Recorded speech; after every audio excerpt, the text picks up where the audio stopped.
Good morning mga katornilyo. May gagawin ako ngayon. Mitsubishi Super Great 10-wheeler. Ito naman yung ulo niya. Ang naging problema nito ay palyado, pumupugak-pugak kapag tumatakbo. Kinakapo sa diesel. So chichikin ko yung strainer niya. Baka marumi na yung strainer niya. Yan, 6D40 ang makina. So ito yung makina niya. Yan yung strainer niya mga katornilyo, yung bolt na yan. Yan. Nilalawagan ko na sakit. Sa loob ng banjo bolt na yan. Nandiyan ang strainer.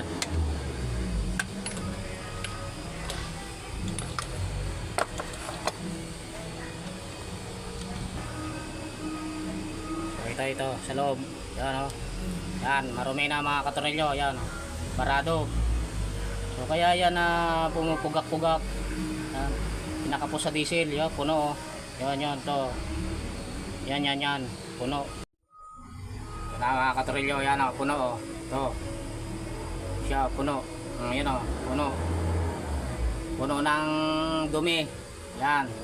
Kaya yan palyado. Kinakapo sa diesel. Yan.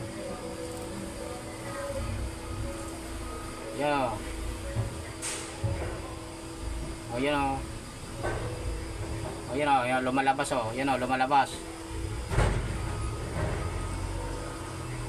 So, puno siya ng dumi. Kaya ganyan.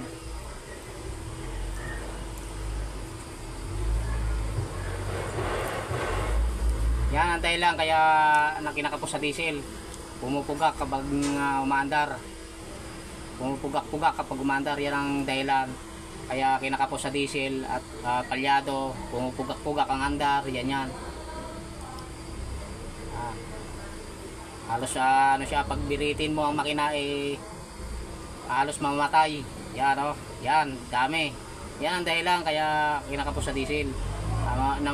Kapag ni-revolution mo, walang galit ang makina, mamamatay.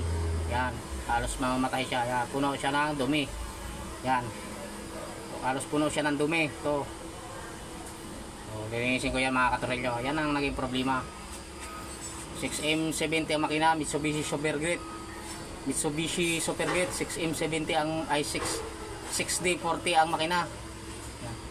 10-wheeler Mitsubishi Super Great. 6D40 ang makina. Yan. O yan na. So malinis na siya. So ito na, malinis na. Inugasan ko ng diesel at hinanginan. So ikakabit ko na to.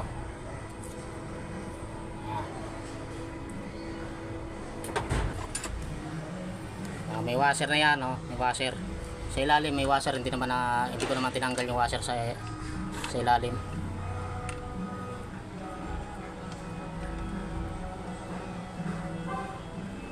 So ipitan ko muna.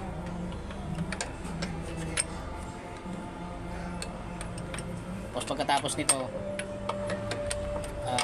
bubumbahin yung pump. Tapos dito i-bleed para hindi magkahangin. Ito i-bleed dito sa filter, dito sa bleeder. Bubumbahin dito sa pit pump. Wait lang, bigitan ko muna.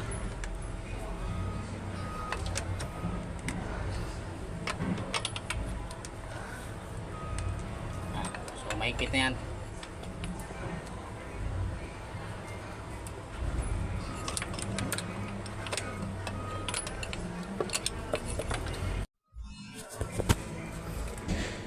Meron na, yan o.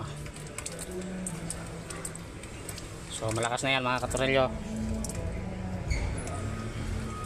Okay na. Okay na yan mga katornilyo. So isasarado na.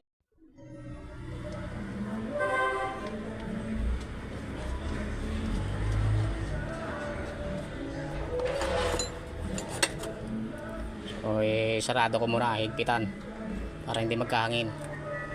Yan. Dito sa pit pump nya nakalak na yan. Okay na yan. O papaanda rin na lang yan.